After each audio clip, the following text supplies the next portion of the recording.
안녕하세요. 네, 안녕하세요. 이번 시간은 2024년 상반기 범띠 운세를 날별로 부탁드립니다. 범띠 이민년에 많이 좀 깨지고 힘들었는데 2024년도 갑진년에는 굉장히 좋아요. 편안하고 하는 일들도 좀 잘 풀릴 것 같고 27의 우리 무인생들은 갑진년의 기운의 흐름이 굉장히 좋기 때문에 초년성주가 드는 운이에요. 올해 계획했던 것들을 추진해도 굉장히 무방하다 이렇게 볼 수 있고, 다만 혼자 어떤 것들을 독단적으로 행동을 한다든가 이런 것들보다는 좀 윗사람들의 조언을 듣는다든가 또 귀인이 드는 운도 있으니까 서로 이렇게 협조해 가면서 가는 거, 이런 것들이 굉장히 중요하고, 이 초년성주가 들어서 운이 들 때는 초년성주는 그렇게 세게 들어오지는 않지만 운이 들어올 때는 호사다말하고 안 좋은 것들이 먼저 치고 들어와요. 그래서 그런 것들만 잘 넘기면 크게 문제는 없고 또 잘 이겨낼 수 있는 운기니까 크게 실망하지 않아도 되고, 올해 이런 것들을 잘 이겨 넘기게 되면 인생의 초석이 되는 좋은 일들이 많이 생겨요. 그러니까 그런 것들을 계획을 이뤄갈 수 있게끔 준비를 잘 하시고, 주변 조언에 아까도 얘기했지만 독단적으로 하는 행동만 좀 삼가하시면 크게 문제가 없어요. 애정운도 굉장히 길하게 들어왔는데 아직 결혼할 나이들은 아니니까, 여성분들은 결혼하는 친구들도 있겠지만 남자분들은 아직까지 뭔가를 더 준비를 해야 되는 시기이기도 해요. 그래서 활발한 교제가 이루어지는 것까지는 괜찮지만 결혼은 조금 더 있다가 하시는 게 좋겠다 이렇게 느껴지고, 39의 우리 병인생들은 9수에도 불구하고 운기가 굉장히 좋게 들어와 있어요. 근데 상반기는 조금 꺾여요. 어쩔 수 없이 9수라서. 그리고 앞자리가 바뀌는 시기는 조금 운기 자체가 꺾이기 때문에 상반기만 조금 지나가면 괜찮겠다 이렇게 보고, 워낙 기운이 좋게 들어와 있으니까 분명하게 잘 넘기실 수 있다 이렇게 보고요. 적게 시작하는 것들은 안정적으로 가기 때문에 괜찮은데, 뭔가 39에 내 일을 한다든가 어떤 설계를 가지고 있다 생각하시면 일을 크게 벌리시면 안 돼요. 그래서 무리한 투자는 좀 금물이고, 올해 9수에는 원래 결혼을 안 해요. 보통들 별로 해서 좋은 경우가 없기 때문에 39에 결혼을 하려고 하시는 분들이 계시면은 조금 내년으로 미루시는 것도 나쁘지 않고, 9수에 결혼을 하게 되면 좀 깨지는 형국들이 많이 있기 때문에 이런 것들은 여탄맞이나 이런 게 있으니까 미리 좀 하고 넘어갔으면 괜찮을 것 같아요. 일은 바쁘고 감정 변화가 조금 요동치기는 해요. 상반기에.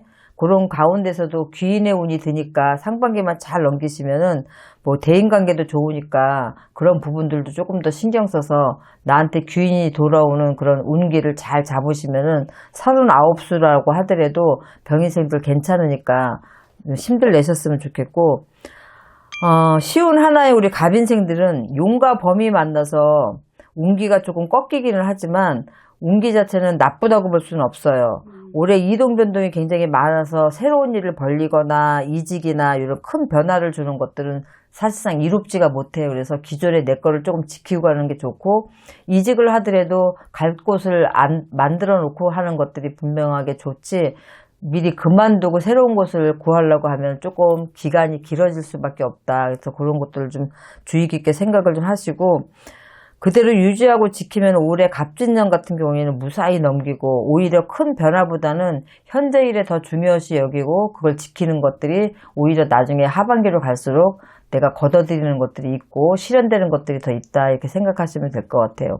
일적인 부분 같은 경우는 돈은 들어오지만 나가는 구멍들이 굉장히 커서 오히려 돈이 모이지 않는 형국이다 이렇게 생각하시면 되니까 지출 관리에 좀 신경을 쓰시고, 안팎으로 근심이 조금 드는 수가 있어요. 근데 속에 담아두지 말고 차라리 어려운 일이 있으면 털어놓고 의논을 하면서 일들을 도모하는 것이 훨씬 본인들한테 유리하다. 그러니까 본인이 혼자 끌고 가려고 생각하시면 오히려 그런 것들이 크게 더 문제가 될 수 있기 때문에 차라리 오픈하시는 게 훨씬 좋다. 이거 명심하셨으면 좋겠고요. 60세 이민생들은 새로운 계획이 있으면 올 상반기보다는 하반기 아니면 내년으로 옮기시는 게 좋고요. 올 운기 자체는 인간이 나를 도와주지 않는 해예요. 그래서 이민생들은 배신수가 있고 인간 정리가 되는 해이기 때문에 동업이나 창업보다는 투자 같은 것도 하지 않으시는 게 굉장히 좋다 이렇게 보시고, 상반기는 완전한 계획을 세우시고 오히려 하반기나 내년을 보시고, 급한 성격이 조금 화근이 될 수 있으니까 대인관계에서도 또한 좀 꼬이는 부분들이 좀 많거든요. 그래서 다툼이 있을 수 있으니까 얽힌 실타래는 끊어내는 것보다 하나하나 풀어가시는 게 좋아요. 그래서 대인관계도 올해는 좀 많이 참으시고 욱성질 있는 것들만 조금 누르시면은 안 좋은 운기라 하더라도 상반기는 좀 무사히 잘 넘기실 수 있고, 무리하게 이렇게 급하게 하시는 행동들이 오히려 내 발목을 잡을 수 있으니까 올해 이민생들은 조금 그 부분을 신경 쓰셔야 돼요. 전체적인 운기로 보면 일은 나쁘지 않아요. 그런데 여러 가지로 내가 발목 잡히거나 가다 막히거나 하는 운들이 조금 있으니까 그런 것만 슬기롭게 넘기시면 될 것 같고요.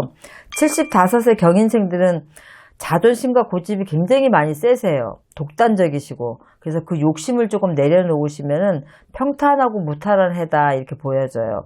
돈보다 귀한 게 건강이에요. 그래서 욕심을 내신다면 건강 욕심에 조금 더 신경을 쓰시는 게 좋을 것 같고, 내 처신이 아군과 기운을 만드는 해다 이렇게 생각하셔야 돼요. 그래서 겸손하시고 행동에 조금 신중하시면은 올해 자손이나 지인들하고의 관계가 많이 좀 힘들어질 수 있는 운이거든요. 그것만 잘 피해 가시면 크게 문제가 없고, 건강도 많이 안 좋은 것보다는 몸주대살이 조금 들어와 있어서 다치거나 낙상이나 여러 가지 혈압이 있으신 분들은 또 혈압 부분 좀 신경 쓰셔야 되니까, 올해는 금전적인 욕심, 사람에 대한 욕심 이런 것들을 건강에 대한 욕심으로 좀 바꾸시는 한 해를 만들면은 크게 문제 없이 넘어가실 수 있어요. 그래서 올해 범띠들은 좋은 나이대도 있고 조금 안 좋은 수가 들어와 있는 나이대도 있지만 전체적으로 본다면 크게 나쁘지는 않기 때문에 올 한 해를 잘 넘기셨으면 좋겠습니다. 네, 선생님 오늘도 좋은 말씀 감사합니다. 네, 수고하셨습니다.